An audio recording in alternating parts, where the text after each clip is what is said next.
নবম ও দশম শ্রেণীর শিক্ষার্থীরা, তোমরা আমার প্রীতি ও শুভেচ্ছা নাও। আজকে আমি তোমাদের গণিত বিষয়ের অনুশীলনী 8.2 থেকে শুরুতেই 1 নম্বর সমস্যাটি সমাধান করে দিব। চলো দেখা যাক 1 নম্বরে কি বলা হয়েছে। বলা হয়েছে, দেখো, ও কেন্দ্র বিশিষ্ট বৃত্তে ABCD একটি অন্তর্লিখিত চতুর্ভুজ। AC ও BD কর্ণদ্বয় পরস্পর ই বিন্দুতে মিলিত হয়। প্রমাণ করতে হবে কোণ AOB যোগ কোণ COD সমান 2 কোণ AEB। চলো আমরা চিত্রের মাধ্যমে প্রশ্নটা বোঝার চেষ্টা করি। আমরা চিত্রটা লক্ষ্য করি। দেখো, ও কেন্দ্র বিশিষ্ট বৃত্তে ABCD একটি অন্তর্লিখিত চতুর্ভুজ। তার AC আর এই BD কর্ণদ্বয় পরস্পর ই বিন্দুতে ছেদ করছে। হ্যাঁ, ই বিন্দুটা হচ্ছে এখানে, ই বিন্দুতে ছেদ করছে। দেখো, AC BD কর্ণদ্বয় পরস্পর ই বিন্দুতে মিলিত হয়। প্রমাণ করতে হবে AOB কোণ যোগ COD কোণ, AOB কোণ যোগ COD কোণ সমান 2 ইনটু কোণ AEB, 2 ইনটু কোণ AEB। হ্যাঁ, তো আমরা এই বর্ণনাটা এইভাবে লিখে ফেলবো, যা দেওয়া আছে তাই লিখবো। দেওয়া আছে ও কেন্দ্র বিশিষ্ট বৃত্তে ABCD একটি অন্তর্লিখিত চতুর্ভুজ। AC আর BD কর্ণদ্বয়, AC এবং BD কর্ণদ্বয় পরস্পর ই বিন্দুতে মিলিত হয়। প্রমাণ করতে হবে AOB কোণ যোগ COD কোণ, AOB কোণ যোগ COD কোণ সমান 2 কোণ AEB কোণ, মানে 2 কোণ AEB। হ্যাঁ, এখন আমরা এটা প্রমাণ করার জন্য যে কাজটা করব, আমরা একটা উপপাদ্য শিখছিলাম, উপপাদ্য 20, গত ক্লাসে শিখছিলাম যে একই চাপের উপর দণ্ডায়মান কেন্দ্রস্থ কোণ বৃত্তস্থ কোণের দ্বিগুণ। এখন আমাদের দরকার হচ্ছে কোণ AOB। এই AOB কোণটা, দেখো, AB চাপের উপর দণ্ডায়মান কেন্দ্রস্থ কোণ। AOB টা হচ্ছে AB চাপের উপর দণ্ডায়মান কেন্দ্রস্থ কোণ, আর COD কোণ হচ্ছে CD চাপের উপর দণ্ডায়মান কেন্দ্রস্থ কোণ। তাহলে আমরা খোঁজ করব যে AB চাপের উপর তাহলে দণ্ডায়মান বৃত্তস্থ কোণ কোনটা। তাহলে এ থেকে বৃত্তের দিকে যাই। দেখো, বৃত্তের উপর C একটা বিন্দু আছে। এই চাপ AB চাপের প্রান্ত বিন্দু হচ্ছে A আর B। এ বিন্দু থেকে বৃত্তের C বিন্দু, B বিন্দু থেকে বৃত্তের C বিন্দু যোগ করা হয়েছে। তাহলে এই যে কোণটা উৎপন্ন হয়েছে ACB কোণ, এই ACB কোণটাই হচ্ছে AB চাপের উপর দণ্ডায়মান বৃত্তস্থ কোণ। ঠিক একই ভাবে দেখো, DC চাপের উপর দণ্ডায়মান বৃত্তস্থ কোণ কোনটা? দেখো, D থেকে বৃত্তের B বিন্দু যোগ করা হয়েছে, এই C থেকে বৃত্তের B বিন্দুর সাথে যোগ করা হয়েছে। তাহলে এই DC চাপের উপর দণ্ডায়মান বৃত্তস্থ কোণ হবে DBC কোণ, এই কোণটা। তাহলে আমরা কোন কোন চাপ নিব? AB চাপের উপর কেন্দ্রস্থ কোণ নিব, আর AB চাপের উপর AB চাপের উপর দণ্ডায়মান কেন্দ্রস্থ কোণ নিব, এবং AB চাপের উপর দণ্ডায়মান বৃত্তস্থ কোণ নিব। মানে কেন্দ্রস্থ কোণ হবে বৃত্তস্থ কোণের দ্বিগুণ। ঠিক একইভাবে DC চাপের ক্ষেত্রেও আমরা সূত্র প্রয়োগ করব। চলো আমরা একটু সূত্রগুলো প্রয়োগ করি। পরের পেজে যাই। দেখো, এখানে লেখা হয়েছে, দেখো, একই চাপ AB এর উপর দণ্ডায়মান, AB এর উপর দণ্ডায়মান কেন্দ্রস্থ কোণ হচ্ছে AOB, এবং বৃত্তস্থ কোণ হচ্ছে ACB কোণ। ACB কোণ বা ECB কোণ একই কথা, ACB বা ECB। দেখো, ACB কোণ হচ্ছে এটা, তুমি যদি বলো ECB, ই বিন্দুটা হচ্ছে এটা, ECB একই কোণ। হ্যাঁ, ফলে আমরা বলতে পারি AB চাপের উপর দণ্ডায়মান কেন্দ্রস্থ কোণ হচ্ছে AOB, আর বৃত্তস্থ কোণ হচ্ছে ECB। ফলে আমরা লিখবো AOB কোণ সমান 2 ইনটু ECB কোণ। হ্যাঁ, AOB কোণ হচ্ছে কেন্দ্রস্থ কোণ, আর ECB হচ্ছে বৃত্তস্থ কোণ। তাহলে কেন্দ্রস্থ কোণ হচ্ছে বৃত্তস্থ কোণের দ্বিগুণ, এটা লিখে নিলাম। ঠিক একই ভাবে আমরা এবার DC চাপের উপর যাব। দেখি DC চাপের উপর দণ্ডায়মান কেন্দ্রস্থ কোণ কোনটা? COD। এই যে DC চাপের উপর দণ্ডায়মান কেন্দ্রস্থ কোণ COD, এবং বৃত্তস্থ কোণ হচ্ছে CBD কোণ বা EBC কোণ, একই কথা। হ্যাঁ, DBC বা EBC কোণ। ফলে আমরা লিখতে পারবো সিওডি কোণ, এই সিওডি কোণ সমান হচ্ছে, সিওডি হচ্ছে কেন্দ্রস্থ কোণ, সিওডি হচ্ছে কেন্দ্রস্থ কোণ কোন চাপের উপর, সিডি চাপের উপর কেন্দ্রস্থ কোণ, আর সিডি চাপের উপর দণ্ডায়মান বৃত্তস্থ কোণ হচ্ছে ইবিসি কোণ। ফলে আমরা লিখবো সিওডি কোণ সমান 2 ইবিসি কোণ। এখন 1 আর 2 আমরা যোগ করে দিব, যোগ করলেই দেখো প্রমাণ হয়ে যাবে। 1 আর 2 যোগ করছি, যোগ করলে পাচ্ছি ইওবি যোগ সিওডি সমান পাচ্ছি 2 ইসিবি, ইসিবি যোগ 2 ইবিসি। এরপরের পরের লাইনে আমরা এখান থেকে 2 কমন নিব। দেখো আমরা 2 কমন নিচ্ছি, কমন নেওয়ার ফলে ইবিসি কোণ যোগ ইসিবি কোণ পেয়েছি। এই ইবিসি কোণ হচ্ছে এটা, আর ইসিবি হচ্ছে এই কোণটা। এই কোণটা হচ্ছে দেখো বিইসি ত্রিভুজের বহিস্থ কোণ হচ্ছে এটা। এই বহিস্থ কোণ অন্তস্থ বিপরীত কোণ দ্বয়ের সমষ্টির সমান হয়, এটা আমরা জানি। এটা হলো বহিস্থ কোণ, আর অন্তস্থ হচ্ছে এখানে এটা, মানে বিইসি হচ্ছে অন্তস্থ। অন্তস্থ বিপরীত হচ্ছে কোনটা, ইবিসি কোণ আর হচ্ছে ইসিবি কোণ। তাহলে বহিস্থ কোণ হচ্ছে অন্তস্থ বিপরীত কোণ দ্বয়ের সমষ্টির সমান, মানে এ ই বি কোণটা হবে ইবিসি কোণ এবং ইসিবি কোণের যোগফলের সমান। ফলে আমরা ইবিসি যোগ ইসিবি এর পরিবর্তে আমরা লিখে দিতে পারবো এ ইবি কোণ, আর বাম পাশে যা আছে তাই। দেখো সাইড নোট দেওয়া হয়েছে, যেহেতু ত্রিভুজ ইবিসি এ বহিস্থ এ ইবি সমান হচ্ছে ইবিসি, ইবিসি যোগ ইসিবি, ইবিসি যোগ ইসিবি। হ্যাঁ, ফলে প্রমাণ হয়ে গেল। এখন আমরা তোমাদের অনুশীলনী 8.2 এর 2 নম্বরটা করব। দেখো 2 নম্বরে কি বলা হয়েছে। 2 নম্বরে বলা হয়েছে ও কেন্দ্র বিশিষ্ট বৃত্তে এবিসিডি একটি অন্তর্লিখিত চতুর্ভুজ। মানে ও কেন্দ্র বিশিষ্ট একটি বৃত্ত আছে, এই বৃত্তে এবিসিডি হচ্ছে একটি অন্তর্লিখিত চতুর্ভুজ, যার এডিবি কোণ, দেখো এডিবি কোণ যোগ বিডিসি কোণ হচ্ছে এক সমকোণ। প্রমাণ করতে হবে এ ও সি হচ্ছে একই সরলরেখায় অবস্থিত। আমরা চিত্র দেখি, চিত্র দেখে বোঝার চেষ্টা করি প্রশ্নটা। দেখো ও কেন্দ্রবিশিষ্ট বৃত্তে এ বি সি ডি একটি অন্তর্লিখিত চতুর্ভুজ, হ্যাঁ, যার এ ডি বি কোণ মানে এই কোণটা, আর বিডিসি কোণ মানে এই কোণ, এই দুইটা কোণের সমষ্টি হচ্ছে এক সমকোণ। প্রমাণ করতে হবে এ ও সি একই সরলরেখায় অবস্থিত। আমরা এখানে একটু এও আর ও সি যোগ করে নিচ্ছি অঙ্কনের মধ্যে। দেখো বিশেষ নির্বাচন বা যা দেওয়া আছে আমরা লিখে নিব যে ও কেন্দ্র বিশিষ্ট বৃত্তে এবিসিডি একটি অন্তর্লিখিত চতুর্ভুজ, আর এডিবি কোণ যোগ বিডিসি কোণ সমান এক সমকোণ। প্রমাণ করতে হবে এ ও সি একই সরলরেখায় অবস্থিত, এটা লিখে নিব। তারপরে বলবো অঙ্কন, এও এবং ওসি যোগ করি, এরপরে আমরা প্রমাণটা লিখবো। প্রমাণ দেখো একই চাপ এবিসি এর উপর দণ্ডায়মান কেন্দ্রস্থ হচ্ছে এওসি। একই চাপ এবিসি, এই চাপের উপর দণ্ডায়মান কেন্দ্রস্থ হচ্ছে এওসি কোণ। মানে এই এবিসি চাপের প্রান্ত বিন্দু হচ্ছে আমার এ আর সি। এ বিন্দুর সাথে কেন্দ্র যোগ করব, সি বিন্দুর সাথে কেন্দ্র যোগ করলে যে কোণটা উৎপন্ন হবে এটাই হলো এবিসি চাপের উপর দণ্ডায়মান কেন্দ্রস্থ কোণ। হ্যাঁ, আর এবিসি চাপের উপর দণ্ডায়মান বৃত্তস্থ কোণ কি হবে, এ বিন্দুর সাথে বৃত্তের ডি বিন্দু যোগ করা আছে, দেখো সি বিন্দুর সাথে বৃত্তের ডি বিন্দু যোগ করা আছে, যোগ করলে এই যে কোণটা উৎপন্ন হয়েছে এটাই হলো, মানে এ ডিসি কোণটা হলো এবিসি চাপের উপর দণ্ডায়মান বৃত্তস্থ কোণ। তাহলে কেন্দ্রস্থ কোণ হচ্ছে বৃত্তস্থ কোণের দ্বিগুণ, মানে হচ্ছে এওসি কোণ সমান হচ্ছে 2 এডিসি কোণ, মানে এওসি সমান হচ্ছে 2 এডিসি কোণ।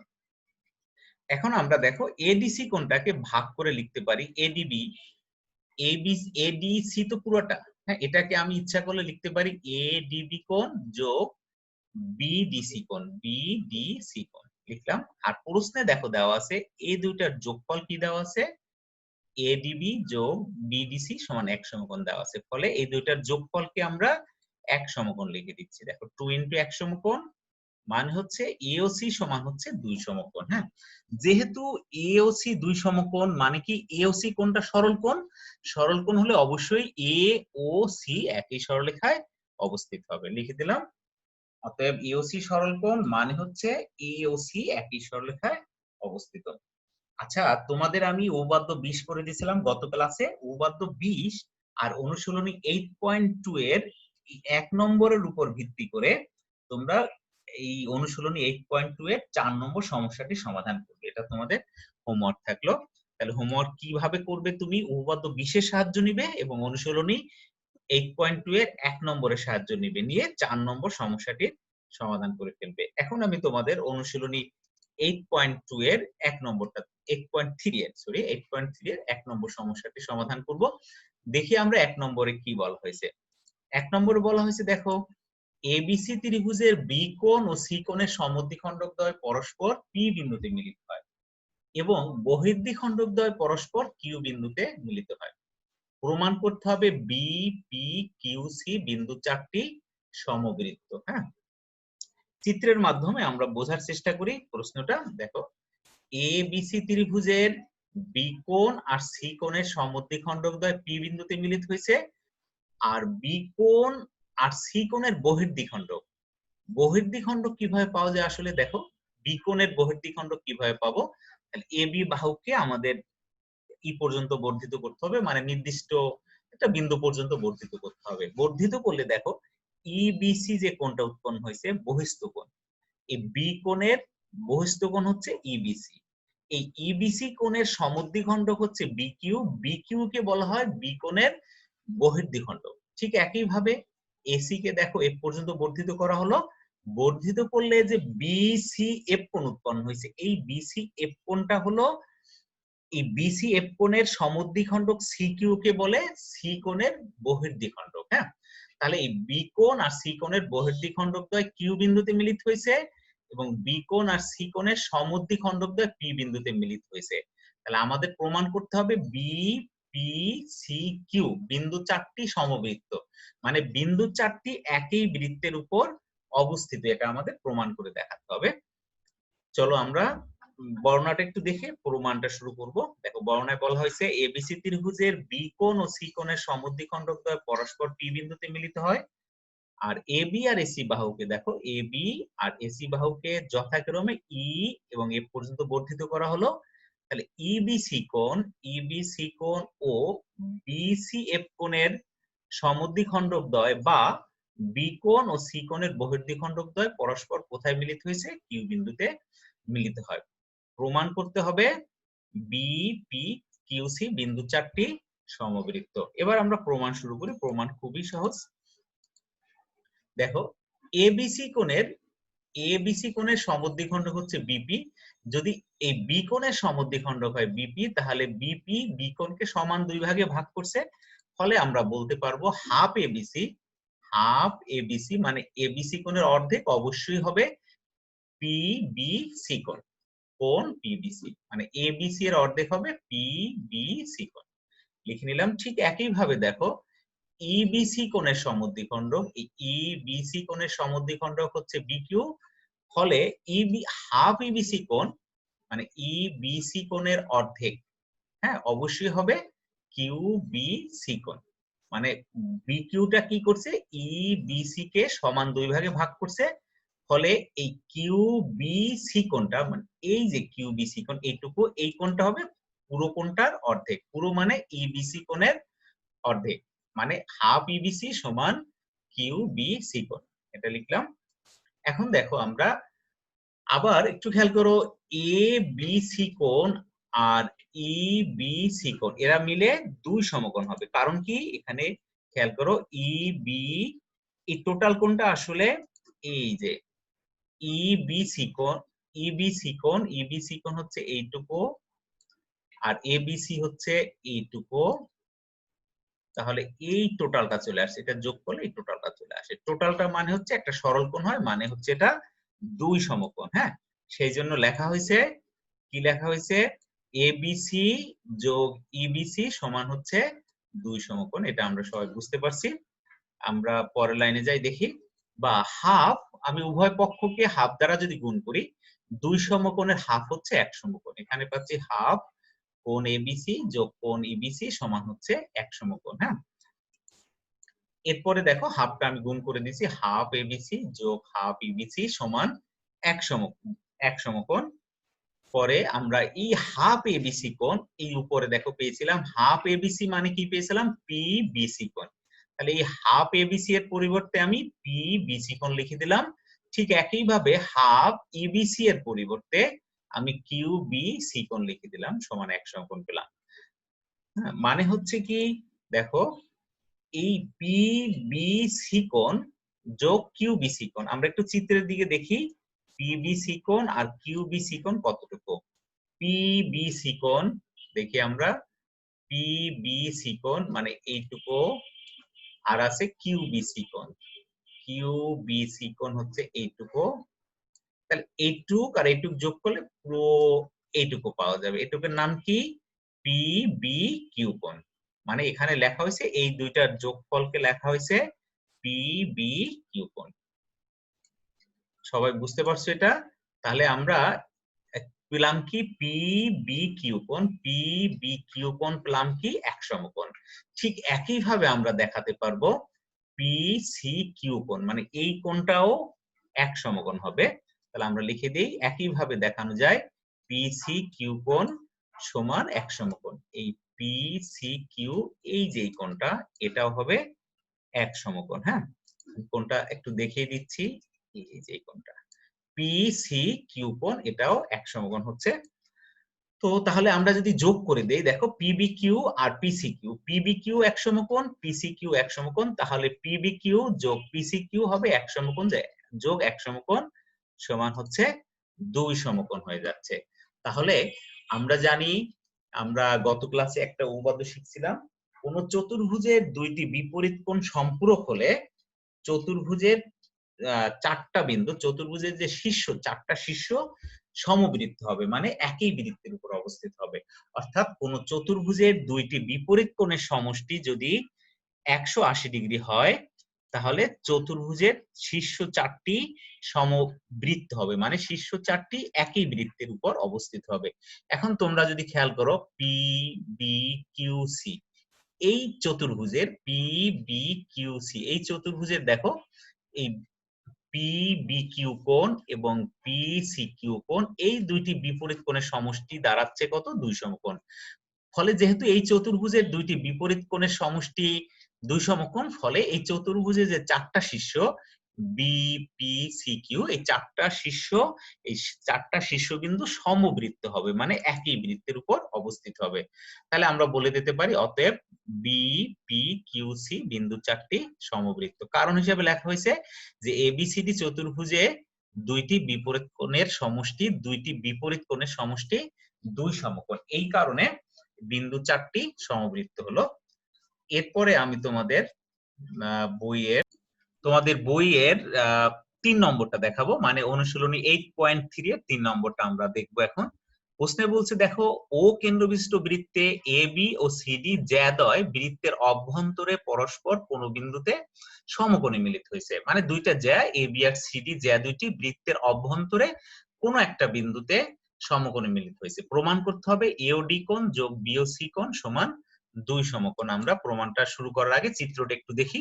দেখো, আমরা ধরে নিব যে এবি আর ডিসি, এই জ্যা দুইটি বৃত্তের অভ্যন্তরে এই বিন্দুতে সমকোণে মিলিত হয়। প্রমাণ করব আমরা এওডি কোণ যোগ বি ও সি কোণ সমান হচ্ছে দুই সমকোণ। আমরা চিত্রটা এভাবে আঁকছি, দেখো এবি আর ডিসি এরা ই বিন্দুতে মিলিত হয়েছে। এখন এ ও ডি কোণ পাওয়ার জন্য এর সাথে কেন্দ্র, ডি এর সাথে কেন্দ্র যোগ করে আমরা এ ও ডি কোণ পেলাম। ঠিক একইভাবে বি এর সাথে কেন্দ্র, সি এর সাথে কেন্দ্র যোগ করে বিওসি পেলাম। আমাদের প্রমাণ করতে হবে এওডি যোগ বিওসি সমান দুই সমকোণ। এবার আমরা একটু লিখে নিচ্ছি যে, মনে করি ও কেন্দ্রবিশিষ্ট বৃত্তে এ বি ও সিডি জ্যাদ্বয় বৃত্তের অভ্যন্তরে পরস্পর ই বিন্দুতে সমকোণে মিলিত হয়েছে। হ্যাঁ, প্রমাণ করতে হবে কি, এওডি যোগ বিওসি সমান দুই সমকোণ লিখে নিলাম। এখানে একটু অঙ্কন করতে হবে, ডিবি যোগ করব। হ্যাঁ, ডিবি যোগ করি। এখন আমরা ডিবিটাকে যোগ করে দিচ্ছি। দেখো, আমরা ডিবি যোগ করে দিলাম। এরপর প্রমাণটা শুরু করি। একই উপচাপ, আচ্ছা উপচাপ বলতে পারো, উপচাপ আর অধিচাপটা কি? মনে করো এই এডিটা আর এ সি বি ডি একটা চাপ, দুইটা চাপ, এই সাইডে একটা চাপ, এই সাইডে একটা চাপ। ছোট চাপটাকে উপচাপ বলে আর বড় চাপটাকে বলে অধিচাপ। এই জন্য লেখা হয়েছে এখানে একই উপচাপ এডি এর উপর দণ্ডায়মান, এডি হচ্ছে উপচাপ মানে ছোট, আর এই পাশে যে চাপটা এটা হলো বড়। হ্যাঁ, এই জন্য এটাকে উপচাপ বলা হয়েছে। একই উপচাপ এডি এর উপর দণ্ডায়মান, কেন্দ্রস্থ এওডি, হ্যাঁ কেন্দ্র তো ও, তাহলে এই এডি চাপের উপর দণ্ডায়মান, কেন্দ্রস্থ হচ্ছে এওডি কোণ এবং বৃত্তস্থ হচ্ছে এ বি ডি কোণ। ফলে আমরা লিখতে পারবো এওডি কোণ ইকুয়াল টু 2 এবি কোণ। ঠিক একইভাবে আমরা সিবি চাপের উপর দণ্ডায়মান দেখি। আচ্ছা, এটাকে আরেকটা লাইন লেখা হয়েছে এওডি সমান 2 টাকে আমরা ইবিডি লিখে নিলাম, মানে আমরা ইবিডি ত্রিভুজে চলে যাচ্ছি। হ্যাঁ, এরপরে আমরা যাব বিসি চাপের উপর দণ্ডায়মান। দেখো বিসি চাপের উপর দণ্ডায়মান, কেন্দ্রস্থ হচ্ছে বিওসি এবং বৃত্তস্থ হচ্ছে সিডিবি। হ্যাঁ, বৃত্তস্থ হচ্ছে সিডিবি। ফলে আমরা বলতে পারবো কেন্দ্রস্থ বিওসি সমান 2 ইন্টু সিডিবি। আর এই সিডিবি টাকে আমরা ইডিবি লিখবো। এখন সিডিবি টাকে আমরা লিখবো কি ইডিবি লিখে দিলাম। এখন আমরা 1 আর 2 যোগ করব, যোগ করলে দেখো প্রমাণ হয়ে যাবে। হ্যাঁ, আমরা যোগ করছি, এবার 1 ও 2 যোগ করে পাই, দেখো এওডি যোগ বিওসি সমান 2 ইবিডি যোগ 2 ইডিবি। হ্যাঁ, এখন দেখো এখান থেকে আমরা 2 কমন নিলাম, বাম পাশে যা আছে সব ঠিক আছে। এখন ইবিডি খেয়াল করো, ইবিডি যোগ ইডিবি এই দুইটা যোগ করলে কি হয়, ইবিডি কোথায় আছে, ইবিডি দেখাচ্ছি আমি, ইবিডি হচ্ছে এটা, আর ইডিবি হচ্ছে এটা। এই দুইটা যোগ করলে আমরা ডিবিই ত্রিভুজের বহিস্থ কোণ কোনটা, দেখো বহিস্থ কোণ কিভাবে পাওয়া যায়, দেখো ইডিবি ত্রিভুজের বহিস্থ হচ্ছে সিইবি। বহিস্থ কিভাবে পাওয়া যায়, একটা বাহুকে বর্ধিত করা হয়েছে, কোন বাহুটাকে, ডি টাকে সি পর্যন্ত বর্ধিত করা হয়েছে। বর্ধিত করলে এটা হলো বহিস্থ কোণ, বহিস্থ কোণ হচ্ছে অন্তস্থ হচ্ছে এটুকু, অন্তস্থ বিপরীত কোণদ্বয়ের সমষ্টির সমান, মানে বিইসি বা সিএবি সমান হচ্ছে ইবিডি মানে এই কোণ আর এই কোণের যোগফলের সমান ইডিবি। হ্যাঁ, অর্থাৎ ইবিডি যোগ ইডিবি এর সমান হচ্ছে সিইবি লিখে দিলাম। এখন দেখো সিইবি সমান আমরা এক সমকোণ লিখতে পারি। এই সিইবি এর পরিবর্তে এক সমকোণ কিভাবে লেখা যায়, কারণ দেখো এবি আর সিডি জ্যাদয় বৃত্তের অভ্যন্তরে সমকোণে মিলিত হয়েছে, পরস্পর সমকোণে মিলিত হইলে তাহলে এটাও এক সমকোণ, এটাও এক সমকোণ, সবগুলোই এক সমকোণ। ফলে আমি সিইবি কে এক সমকোণ লিখে দিলাম। ফলে আমরা বলতে পারি এওডি যোগ বিওসি সমান 2 সমকোণ। এটাই প্রমাণ করার কথা ছিল। ঠিক আছে শিক্ষার্থীরা, আজকে এ পর্যন্তই। তোমরা সবাই ভালো থেকো।